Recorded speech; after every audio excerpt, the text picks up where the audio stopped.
Merci. Donc, bonjour à toutes et tous.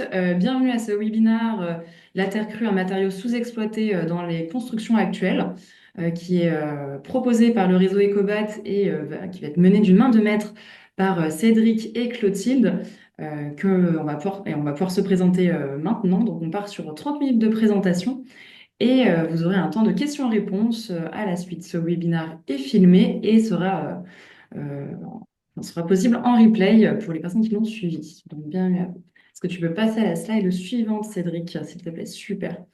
Eh bien, je vais commencer pour me présenter. Donc, Agathe Wiedemann, je suis en charge de la communication et du plaidoyer du réseau Ecobat et de Ecobat Développement, qui est l'organisme de formation. Alors, Ecobat, en quelques mots, c'est un réseau de professionnels de l'éco-construction solidaire qui met en place des groupements locaux d'artisans qui travaillent avec des techniques d'éco-construction. On est présent en Pays de la Loire, Centre-Val de Loire, Île-de-France, Bretagne, à La Réunion et bientôt en Martinique. Et bientôt d'autres territoires vont s'ouvrir. Et nous, l'objectif, c'est de contribuer à l'essor de l'éco-construction solidaire sur tous les territoires. Donc, mettre en relation des professionnels qui ont des super techniques d'éco-construction avec des particuliers et professionnels qui ont des besoins de rénovation, de construction avec ces techniques. Et donc, sans plus attendre, je laisse le micro à Cédric et Clotilde qui vont pouvoir se présenter, qui sont tous les deux membres de notre réseau depuis quelques années maintenant. Et je ferme mon micro. À tout de suite. Merci. Bonjour à tous. Donc, je suis Cédric Maury. Je suis dans le bâtiment depuis une grosse vingtaine d'années maintenant. J'ai été formé à la restauration de patrimoine au Gabion dans les Hautes-Alpes pour ceux qui connaissent. Et c'est là que j'ai découvert la terre crue, que j'ai pu commencer à travailler avec, que ça m'a passionné et que depuis ça ne m'a pas quitté. Je travaille actuellement dans une SCOP, je suis un des associés et ancien co-gérant pour de vrai de la SCOP Habitat Bio dans le Maine-et-Loire, qui est composée d'une quinzaine de personnes et c'est une équipe très pluridisciplinaire parce que composée de charpentiers, de couvreurs, d'isolateurs, de restaurateurs de patrimoine, on intervient sur beaucoup de domaines. Et pour ma part, mes trois grosses spécialités, ça va être sur la réhabilitation du bâti ancien, qui est mon cœur de sujet, l'isolation aux matériaux biosourcés et l'utilisation de la terre crue, ce pourquoi vous êtes là aujourd'hui. Et je vous présente donc Clotilde, qui va se présenter, avec qui on travaille depuis quelques années ensemble. Bonjour à tous, donc Clotilde Chardon, je suis architecte. J'ai créé l'agence effectivement Kézen Architecture, ça fera 10 ans cette année. Ça fait 15 ans que je suis dans le bâtiment, depuis toujours dans l'éco-construction. L'agence Kézen Architecture est spécialisée dans l'éco-construction, l'éco-rénovation.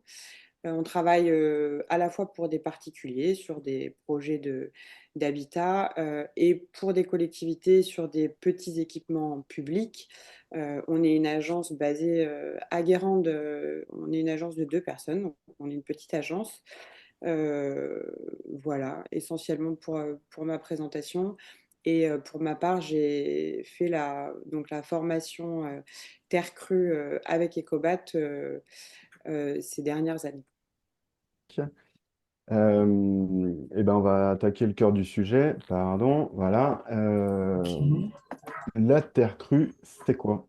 Euh, Évidemment que sur une visio de 30 minutes, je ne vais pas pouvoir vous transmettre une somme extraordinaire d'informations, mais on va quand même avec Clotilde essayer de brosser un tableau un peu complet et puis d'essayer en fin de présentation de répondre à cette question de est-ce qu'on utilise suffisamment la terre crue ou pas, que ce soit en rénovation ou en construction neuve actuellement, et qu'est-ce qu'on peut faire pour essayer de faire évoluer les choses. Donc d'abord, c'est ce qu'on peut dire de la terre crue, assez basiquement, c'est que c'est une matière qui est composée de grains différentes tailles. C'est un petit peu ce qu'on voit sur la photo avec les échantillons dessus. Et pour pouvoir utiliser cette matière et la transformer en matériau, il va falloir la comprendre, l'étudier, l'analyser et réussir à transformer cette matière en matériau. C'est évidemment aussi plein de techniques différentes, parce que de cette matière, on arrive à en faire plusieurs matériaux. Certaines techniques sont très, très anciennes, comme les adobes, les torchis, les enduits. Euh, des constructions en terre crue, on en trouve aux quatre coins du monde, en fait, vraiment sur tous les continents, même dans des endroits assez improbables. Et c'est pas une technique récente, on en entend parler récemment, mais en fait, c'est juste, on a oublié ces dernières dizaines d'années, mais ça fait 11 000 ans que les humains, enfin, ça fait au moins 11 000 ans que les humains travaillent avec la terre crue. C'est là, à peu près la date des plus anciens vestiges qu'on peut trouver, qui se trouvent en Anatolie, en Turquie. Et puis, comme toujours, c'est une matière et des techniques qui sont en perpétuelle évolution. Et donc, il y a des techniques qui sont plus récentes. Le pisé, c'est pas une technique récente, mais il y a eu des adaptations plus modernes de pisé en préfabriqué, où les blocs sont créés en atelier, sont transportés sur chantier, sont assemblés, empilés et assemblés sur les chantiers. Et les techniques aussi de terre allégée qui sont très en vogue en ce moment et qui sont très intéressantes, que ce soit terre paille, terre chanvre, des choses comme ça, des terres miscanthus aussi, qui sont en pleine étude. Pourquoi ce matériau-là? Parce que, évidemment, la terre crue, ça a quand même quelques petits avantages. Euh, c'est un matériau qui est d'abord écologique de lui-même, en fait. D'abord, c'est disponible. C'est un matériau qui est disponible quasiment sur l'intégralité de la planète. Il y a quelques endroits où on en trouve peu. Par exemple, en haut d'une montagne, c'est plus compliqué. Mais de manière générale, là où les humains vivent, à quelques exceptions près, on peut trouver des veines de terre, des veines de terre crue. Et preuve en est, c'est que l'humanité a toujours utilisé ce matériau-là pour construire les différents bâtiments dont on avait besoin. En plus, ce qui est assez fou, c'est que ce matériau-là, il est tellement disponible que depuis des dizaines d'années, on le considère plutôt comme un déchet. Enfin, cette matière est tellement disponible qu'on la considère plutôt comme un déchet que comme un matériau. On a un peu oublié le truc. Il faut quand même comprendre que, selon le BRGM, en France, le BRGM estime que c'est 110 millions de tonnes qui sont transportées par an pour évacuer les terres d'excavation. euh, donc on en connaît dans les grands chantiers parisiens, par exemple, mais à chaque fois qu'on fait des fondations d'une maison, on excave de la terre qui potentiellement, après étude, pourrait être utilisée à l'intérieur du bâtiment ou dans la rénovation d'à côté ou des choses comme ça. En tout cas, on considère ça plutôt à l'heure actuelle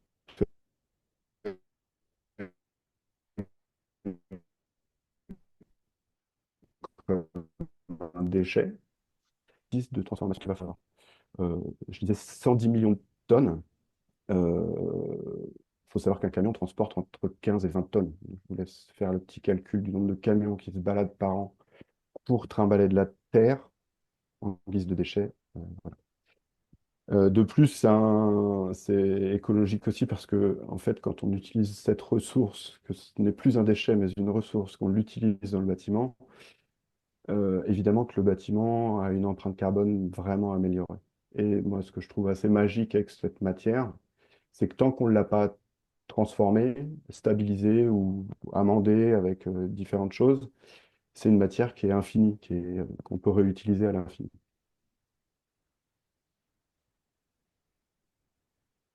C'est une matière qui est durable.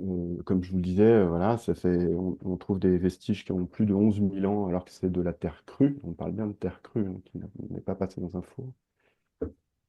On considère qu'il y a à peu près au moins 30% de l'humanité qui vit dans des bâtiments qui sont construits en terre, ou en tout cas qui ont une partie de leur composition qui est en terre crue.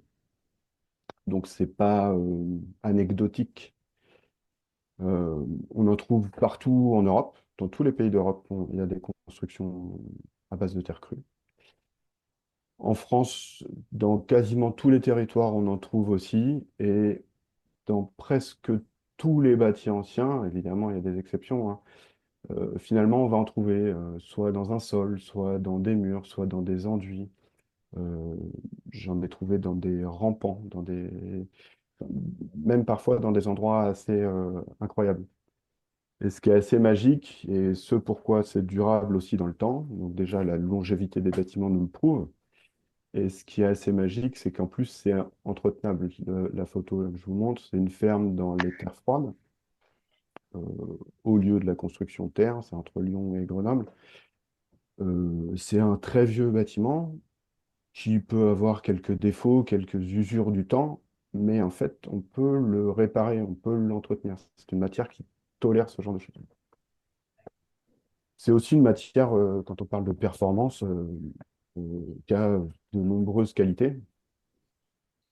Euh, c'est assez connu pour ceux qui s'y sont intéressés, mais ça a un très bon comportement hygroscopique, c'est-à-dire que ça va très bien réguler l'humidité à l'intérieur des bâtiments.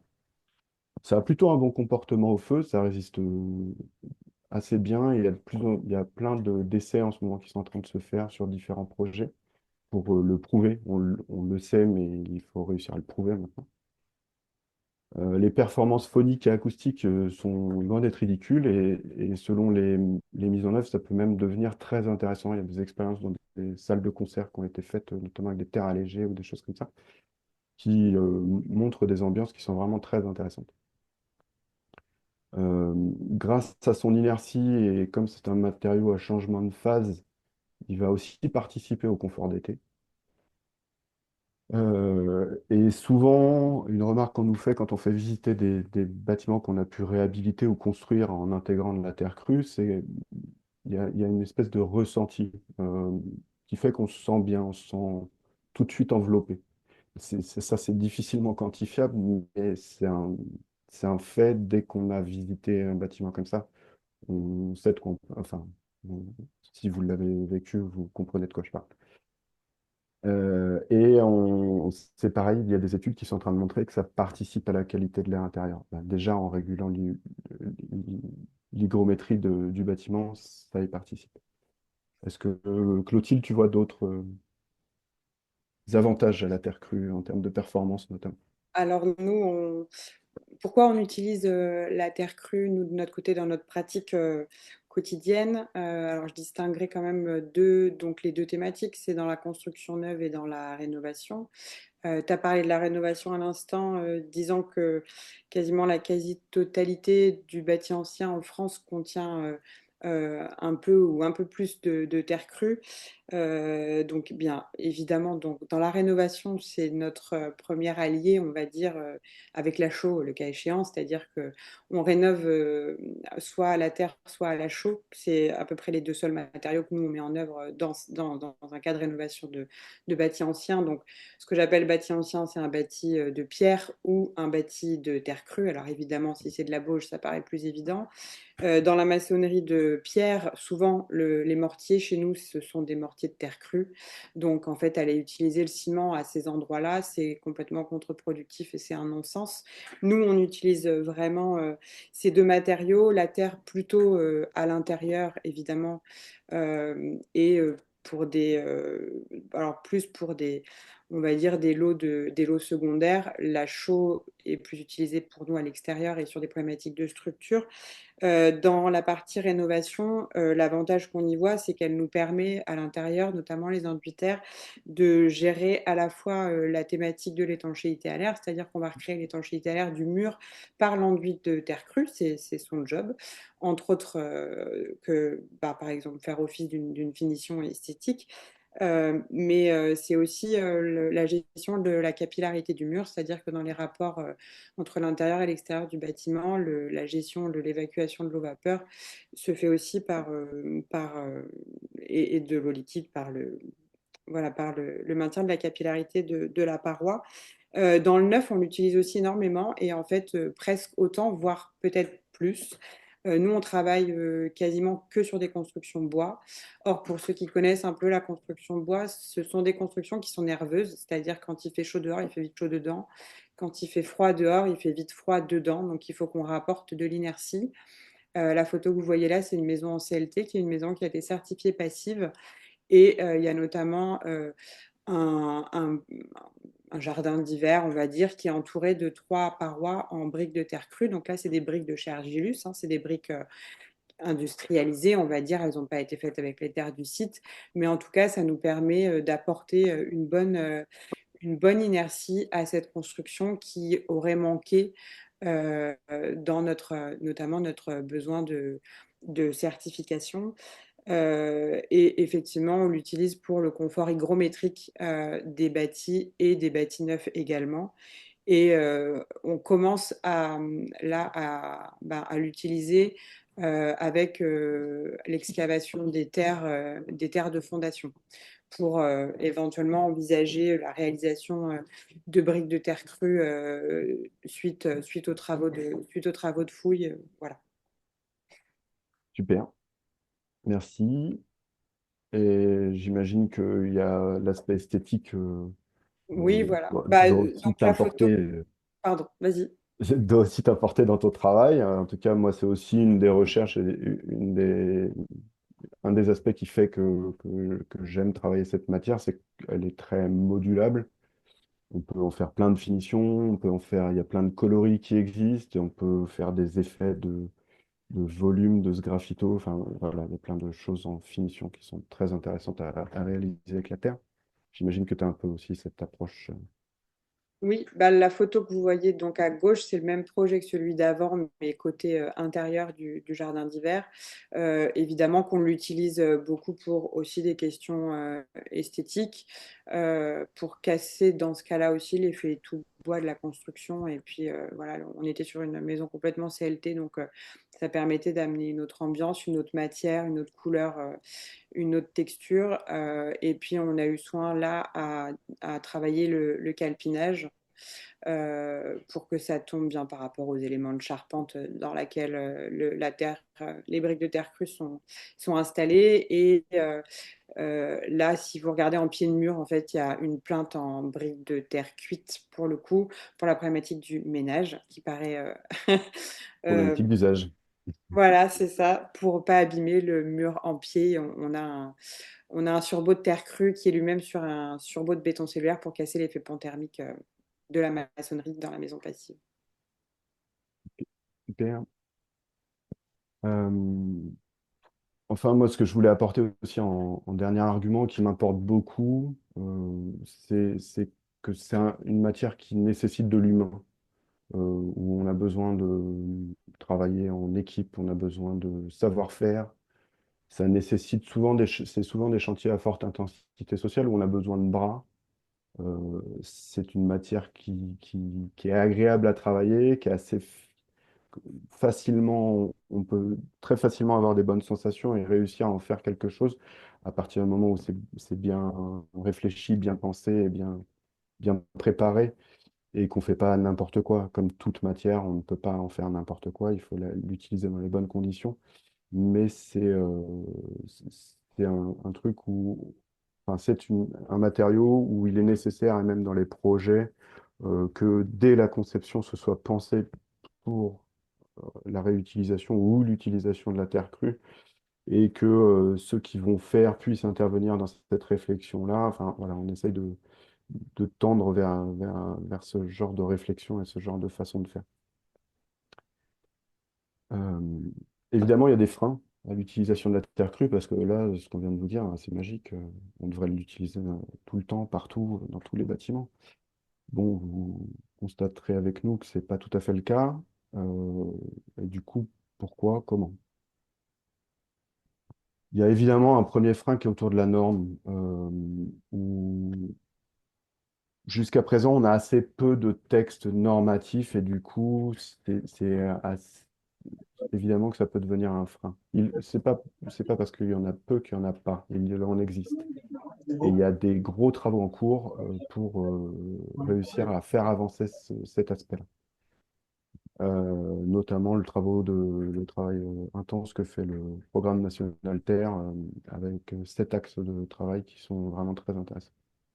Mais il existe des textes et il y en a plusieurs. Il y a celui qui est très connu, c'est le guide des bonnes pratiques.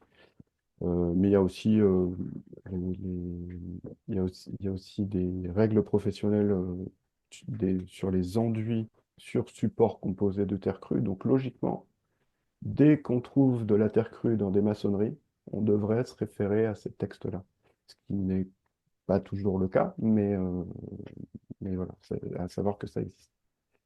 Et il y a aussi énormément de littérature autour de la terre crue, et à savoir que, OK, en France, on n'est pas forcément les plus avancés en Europe, par exemple, mais qu'il y a d'autres endroits où ça a avancé plus vite, où ils sont rendus plus loin. Par exemple, les Allemands ont, eux, des règles professionnelles qui encadrent à peu près tout le champ des possibles avec la terre crue.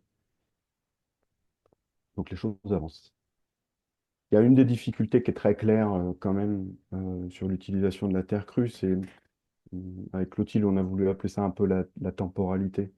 Euh, Parce que c'est une autre démarche. OK, la matière est disponible, le matériau potentiel est disponible, on l'a, mais c'est quand même pas la même chose que quand on passe commande auprès de son fournisseur, que ça va arriver tel jour, qu'on va pouvoir mettre en œuvre, que tout va pouvoir suivre un planning micrométrique, tout est super bien calé.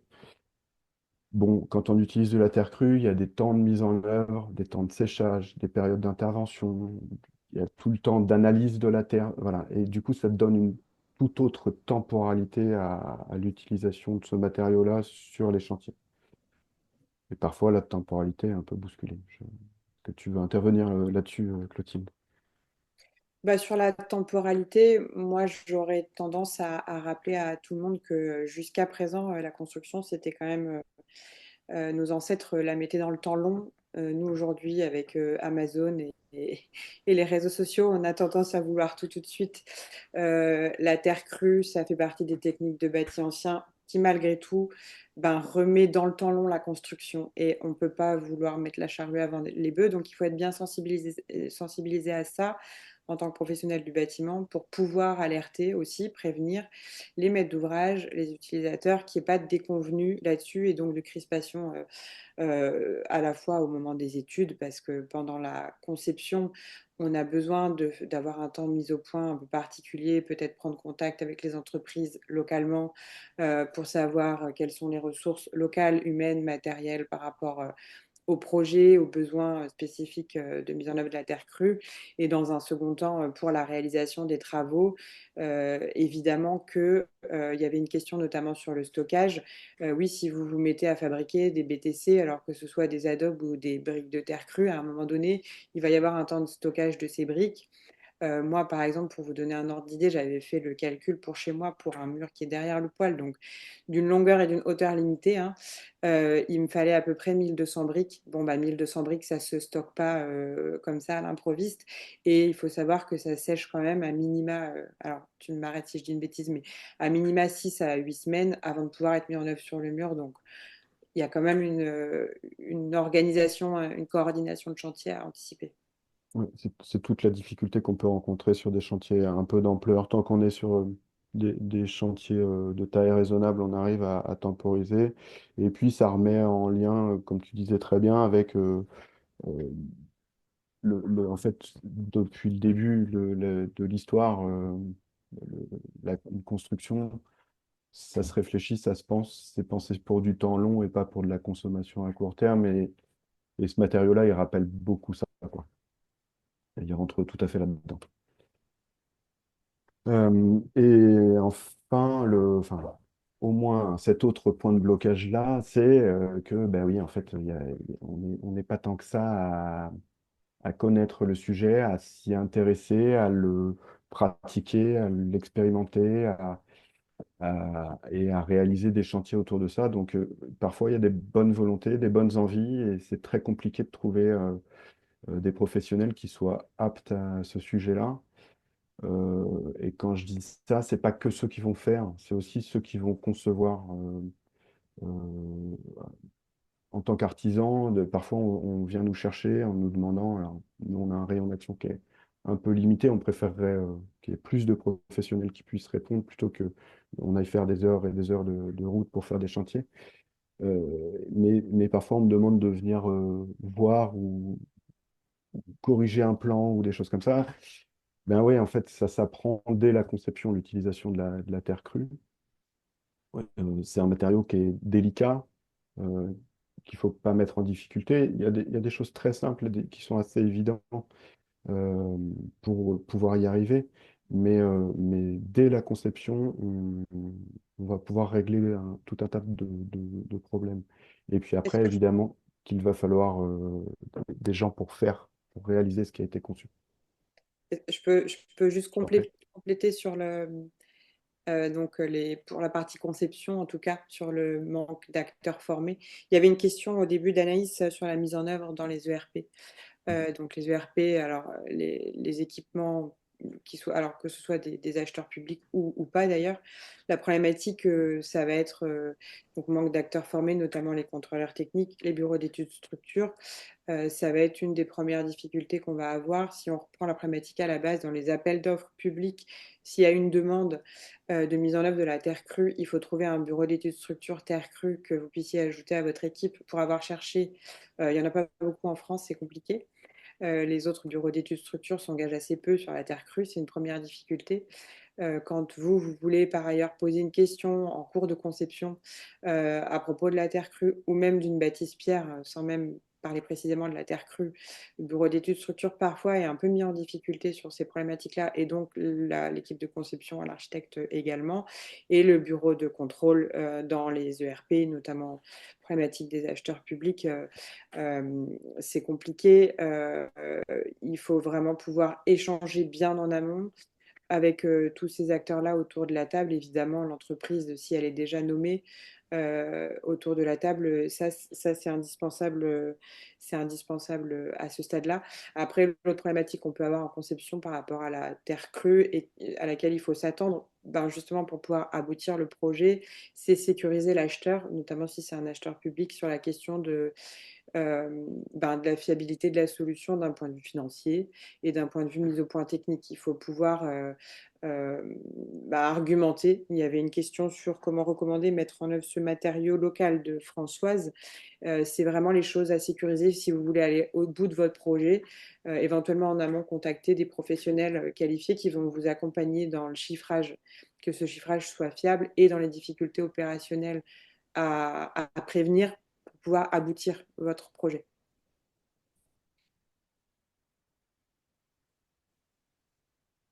Et évidemment, pour aller dans ce sens-là, il faut plus d'acteurs, il faut, pour pouvoir répondre on constate une demande, un intérêt autour de ce matériau-là, clairement, que ce soit chez les acteurs privés ou publics, il y a un vrai intérêt, et en plus, avec la norme dans le neuf qui a beaucoup évolué et qui cherche à minimiser l'impact carbone des constructions, la terre fait partie des réponses possibles. Donc il existe des formations, il y a des formations longues et diplômantes qui existent, de maçon terre crue par exemple, ou de choses comme ça, des diplômes complémentaires en architecture autour de ces questions-là. Et puis il y a des formations courtes qui permettent aussi d'avoir une première approche de ce sensibiliser un peu plus, de comprendre un peu mieux les choses et de savoir si on veut aller plus loin ou comment faire évoluer sa pratique ou des choses comme ça. C'est ce qu'on a essayé de faire avec Ecobat, où j'ai travaillé avec Luc Van Nuys, qui est maintenant a pris sa retraite. C'est pour ça que c'est moi qui prends le relais solo depuis 2 3 ans là, autour de ces formations-là, de créer des formations par module, avec un premier module autour de la compréhension de la matière et comment on la fait devenir matériau. Un deuxième module autour des enduits terre, c'est souvent une approche qui est assez facile à prendre en main pour pas mal de professionnels autour des enduits terre, mais du coup, comment on le compose, quelles sont les règles de composition des enduits terre, comment ça se compose, qu'est-ce qu'on peut en faire en termes de finition, de technique, de modelage, de sgraffito, de choses comme ça, et quelles sont les différentes techniques possibles. Euh, euh, voilà, quelques petits exemples de ce qui est possible. Un troisième module, c'est plutôt autour de la terre comprimée, donc à la fois la construction pisée et à la fois l'utilisation des éléments en briques et pour essayer de comprendre qu'est-ce que c'est que cette encore nouvelle matière, parce que c'est ce nouveau matériau, je veux dire, parce que c'est la même matière, mais c'est pas le même matériau. Du coup, comment il fonctionne, comment on peut s'en servir, qu'est-ce qu'on peut en faire, comment ça fonctionne. Et puis, juste, excusez-moi pour finir, on travaille, donc avec Luc d'ailleurs, comme vous apercevez sur la photo, on travaille sur un nouveau module autour des torchis, chose que moi j'utilise notamment dans le bâti ancien, soit sur de la réparation de torchis en mur, mais il y a aussi les sols, il y a beaucoup de sols de bâtisses anciennes en tout cas, tout au long de la Loire, c'est beaucoup comme ça, et puis dans pas mal d'autres endroits. Des sols de bâtis anciens qui sont composés de terre crue qui se rapprochent beaucoup des techniques de torchis. Donc, faire un nouveau module autour de ça. Et on travaille aussi en parallèle, on n'est pas encore tout à fait prêt, mais sur la question des terres allégées avec Arthur Éloi de Médibus, qui est plutôt très connu sur le terre-chanvre pour pouvoir proposer du coup, un cinquième module dans ce parcours terre via l'organisme de formation Ecobat. Du coup, pour finir, parce qu'on s'approche de la fin, je crois qu'on dépasse même un peu, mais c'est pas très grave. La question était de savoir si c'est un matériau qui est un peu sous-exploité dans la réhabilitation et les constructions. Euh, oui, on peut, enfin, on le constate en fait. Par exemple, en rénovation, moi, je m'aperçois bien souvent qu'on- que, que lorsqu'il y a de la terre crue, souvent, elle est déposée, euh, jetée, considérée comme déchet. Et alors que, en analysant peut-être un peu plus finement, avec un peu plus de connaissances, bien souvent, nous, on est intervenu pour faire de la réparation plutôt que de déposer. Parce qu'en fait, comme je vous le disais au début, c'est une matière qui se répare. Et, et si même il y a dans la réhabilitation, on doit déposer certains éléments en terre, d'accord, mais on peut peut-être aussi réfléchir à comment réutiliser cette matière, parce que on dépose le matériau, mais on a de nouveau une matière, et comment on peut réutiliser cette matière dans cette réhabilitation en transformant un peu les choses. Et en neuf, il y a bien un domaine où on la voit un peu plus fréquemment, c'est autour de la construction de paille, où c'est traditionnellement assez facilement utilisé en enduit intérieur. En revanche, sur les autres types de construction, c'est quand même pas très très courant. Et pourtant, une fois qu'on a décrit un peu ça, bah oui, quand on fait un trou, en fait, on a accès à une matière, pour faire les fondations, on a accès à une matière. Est-ce qu'on peut la transformer en matériau? Enfin, ça paraît assez logique une fois qu'on commence à y réfléchir.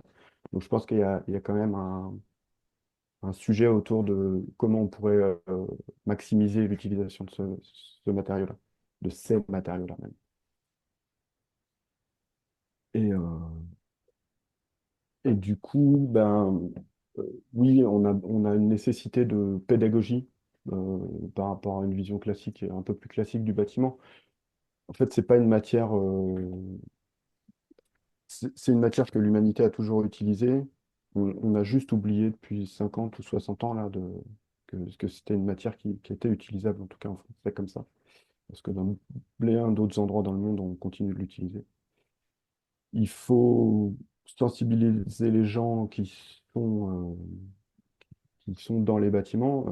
Il y a de nombreuses régions où parfois les gens ils achètent même des bâtiments anciens sans savoir que c'est bâti en terre crue, que ce soit autour de Rennes où il y a énormément de constructions en Bauge ou autour de Lyon ou de Grenoble où j'ai pu habiter. Ça m'est arrivé de rencontrer des gens qui étaient surpris que leur maison était en terre, ils ne le savaient pas en l'achetant, quoi.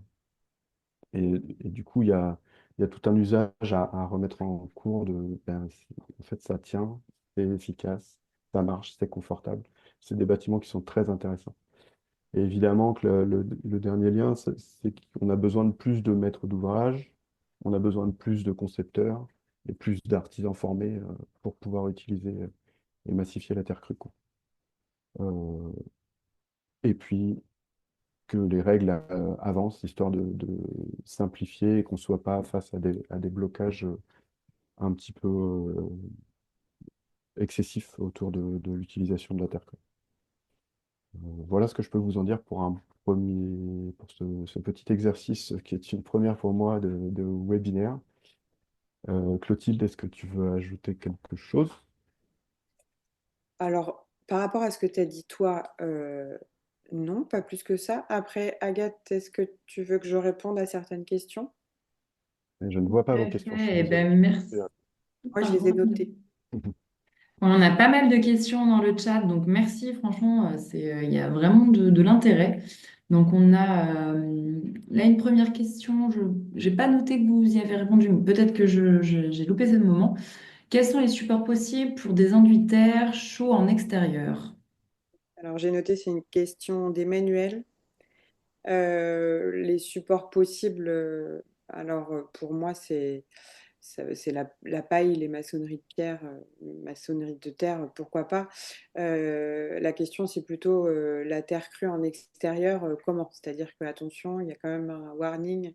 Il faut que la terre crue soit ben, voilà, protégée des eaux de ruissellement, des eaux de pluie. Donc, il y a quand même la notion de bottes et de chapeau, voilà, la garde au sol et l'éventuel débord de toit pour protéger. Alors, si la terre crue est amendée de rien, si elle est vraiment seule, là, il n'y a pas de débat.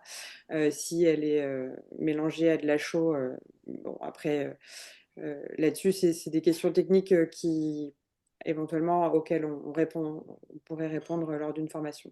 Voilà. Oui. Ça se répond un peu au cas par cas. Il y a des grands principes, et parmi les grands principes, ce que tu disais très bien, Clotilde, c'est en gros, son ennemi à la terre crue, c'est l'excès d'eau. C'est pas l'eau, parce il y a un lien permanent avec l'eau. Donc, c'est pas l'eau de manière générale, c'est l'excès d'eau. Et du coup, évidemment, que si on la met dans des positions où elle se retrouve en difficulté, ben, c'est pas là où on obtiendra les meilleurs résultats. Après, je dis pas que c'est impossible, je dis que ça s'étudie au cas par cas. Est-ce qu'il y a J'espère que ça a d'autres questions? répondu à la question. En tout cas, ça avait l'air. On a une autre question sur l'assurabilité de la mise en œuvre. Comment ça se passe? Et je pense que là, si Cédric, tu avances, tu as aussi les formations pour ceux qui posaient des questions sur les formations. On a mis les liens. Et du coup, D'accord, question merci. sur l'assurabilité. Sur l'assurabilité, ben, en neuf, comme tu as dit, Clotilde, ben, c'est parfois un peu un parcours du combattant. En fait, ça va dépendre un petit peu dans quel domaine on est. Si on est sur de l'utilisation de terre crue structurelle, là, le parcours du combattant commence à s'ouvrir un peu. C'est pas impossible, encore une fois, c'est pas impossible. Il y a plein d'exemples qui sont en train d'apparaître et qui sont hyper intéressants avec des programmes d'études, des ATEX qui vont autour et tout ça. C'est quand même pas aussi aisé que les matériaux classiques. Après, quand on est sur du second œuvre, là, forcément, ça nous pose vachement moins de problèmes. Il y a quand même des questions à résoudre et- mais globalement, ça s'assure très bien, il n'y a pas de souci.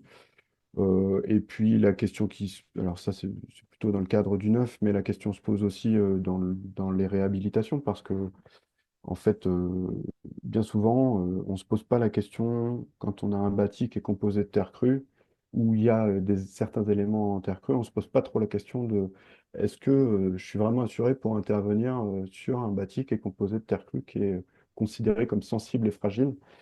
Euh, et est-ce que la technique que j'utilise est bien la bonne technique adaptée au bâti? Et souvent, je vois des choses qui sont pas forcément très logiques ou qui n'auraient pas dû être faites. Et j'ai même pu assister à certaines catastrophes en réhabilitation sur du bâti en terre. Et alors que pour le coup, c'est ce que je vous disais tout à l'heure, il existe un peu de littérature et un peu de réglementation autour de ça. Et si on veut être assuré, il vaut mieux suivre les réglementations qui existent. Voilà ce que je peux en dire dans un premier jet comme ça. Sur l'assurabilité, moi, je préciserai juste euh, la lunette avec laquelle on prend la question. Ça dépend de qui on parle, quel professionnel du bâtiment. Les architectes, par défaut, alors assurés à la MAF, à la Mutuelle des architectes français, sont assurés pour toutes les techniques courantes et non courantes. Donc, sauf si vous faites une grosse erreur professionnelle, a priori, si vous êtes un peu rigoureux et que vous prenez les devants, notamment en informant la MAF, il n'y a pas de raison que ça pose de soucis. C'est considéré comme des techniques, malgré tout, des techniques traditionnelles.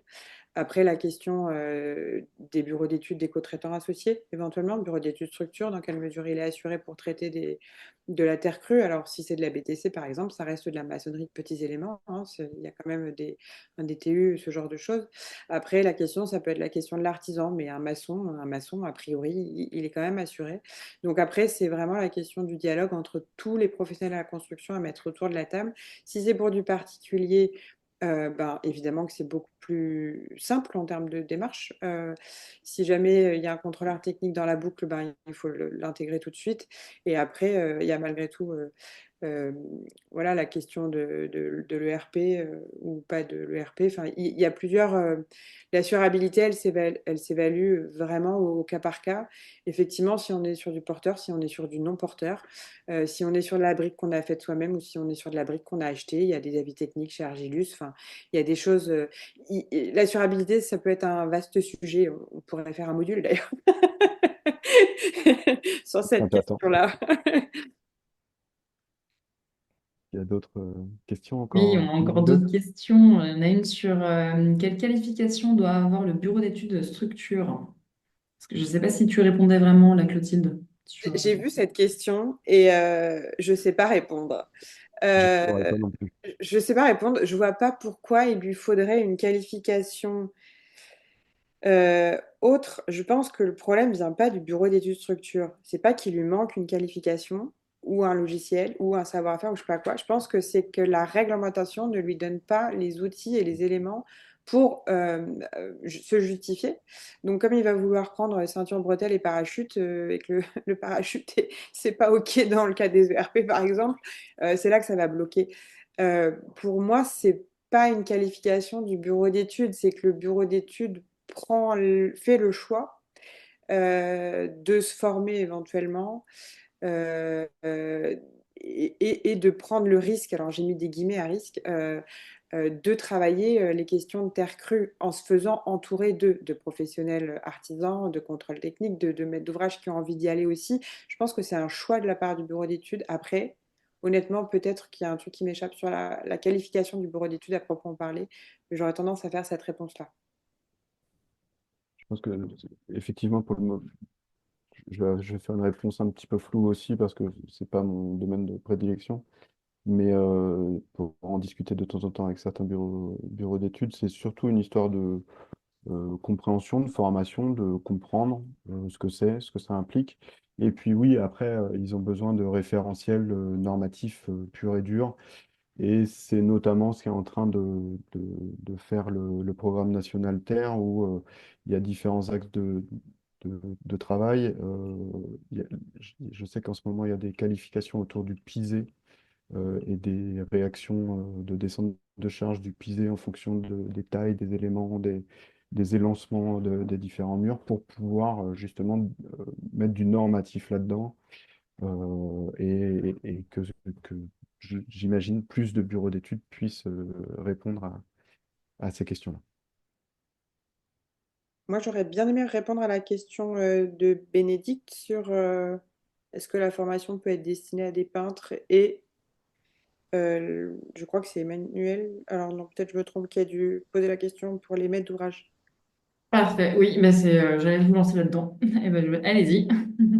Alors, de ma lunette à moi, oui, évidemment que c'est intéressant pour des peintres. Alors, vous parliez notamment des enduits. Nous, dans notre groupe Ecobat, par exemple, on a un peintre qui notamment propose les enduits terre. Donc, il n'est pas maçon, mais par contre, dans ses compétences, voilà, il a la qualification pour proposer des enduits terre. Donc pour moi, c'est tout à fait justifié. Et j'ai envie de dire au contraire, allez-y. Il y a malheureusement tellement peu d'entreprises, en tout cas dans notre secteur géographique, qui proposent des enduits terre que on est toujours preneur. Et pour les maîtres d'ouvrage, j'aurais tendance à dire double oui, dans le sens où évidemment, c'est pas vous qui allez mettre en œuvre les enduits terre, mais vous êtes le premier maillon de la chaîne. En fait, en tant que maître d'ouvrage, vous êtes prescripteur. Et tant qu'il n'y a pas une volonté de la maîtrise d'ouvrage d'utiliser la terre crue, comme on vient d'évoquer que ça peut présenter des difficultés. Si le commanditaire n'est pas lui-même engagé, ça va être notre premier problème à nous, maîtrise d'œuvre et ensuite artisan. Et un maître d'ouvrage ne peut être convaincu et engagé que s'il a la connaissance à minima, sans avoir forcément les compétences. Mais voilà, il faut que ce soit un choix qui vienne du fondement du projet, c'est-à-dire quand même la maîtrise d'ouvrage. J'ai pas grand-chose de plus à rajouter, tu as été assez complète dans ta réponse. Euh, Juste, j'ai eu et des peintres, et des décorateurs, et des gens faisant partie d'agglomérations en formation, parce que justement, il y avait cette nécessité, cette envie de comprendre cette matière. Et par exemple, pour les maîtres d'ouvrage, c'était l'envie de dire, OK, en fait, des fois, il me semble que c'est une matière et un matériau intéressant et qui est disponible sur ma collectivité, que j'ai du mal à convaincre les autres acteurs des projets que ça peut être intéressant. Du coup, je me forme pour avoir plus d'arguments et pouvoir défendre mon envie. Et souvent, moi, ce que j'adore dans les formations, c'est justement euh, quand on a à la fois des décideurs, des concepteurs, des faiseurs. Ça donne des formations qui sont extrêmement riches et où on arrive à aborder tous les cas de figure. Et en plus, tout le monde met la main à la pâte. Alors évidemment un décideur, ça ne sera pas son job. Mais par contre, en mettant, en touchant, c'est une matière qu'appelle le toucher.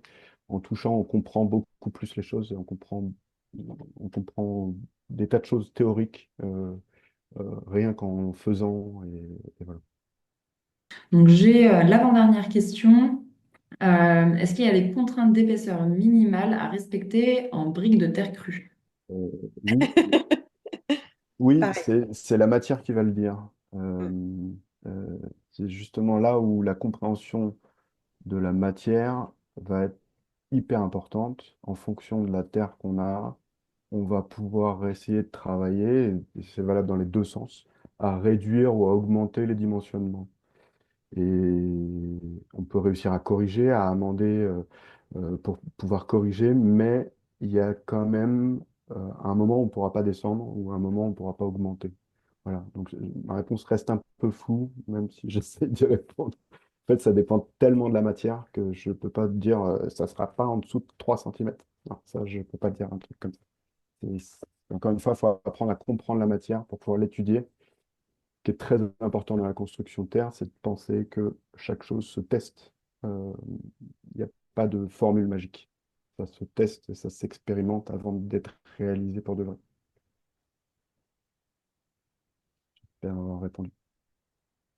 Très bien, oui. Donc, il faut vraiment tester la matière avant de pouvoir la mettre en œuvre. Et dernière question, qui n'est pas les moindres. Pouvons-nous accrocher des éléments, des choses sur un enduit terre? Oui, ça va dépendre de son épaisseur et ça va dépendre de ce qu'on souhaite y accrocher. Mais de manière générale, oui, peut y avoir des limites et souvent, quand la conception est bien faite, on s'arrange pour mettre des renforts si vraiment il y a des charges lourdes à devoir fixer sur des parois qui ont été composées avec des enduits-terre. S'il y a des charges lourdes à devoir fixer, on va les mettre les renforts nécessaires cachés derrière l'enduit pour faire ces petites reprises de charge. Mais de manière générale, un enduit-terre, par exemple, si c'est juste venir fixer des tableaux ou de la décoration ou des choses comme ça, de manière générale, j'aurais tendance à dire que oui, il est capable de l'encaisser s'il a été bien réalisé. Parfait. Eh ben, on va rester sur cette note de oui, c'est possible, une note positive.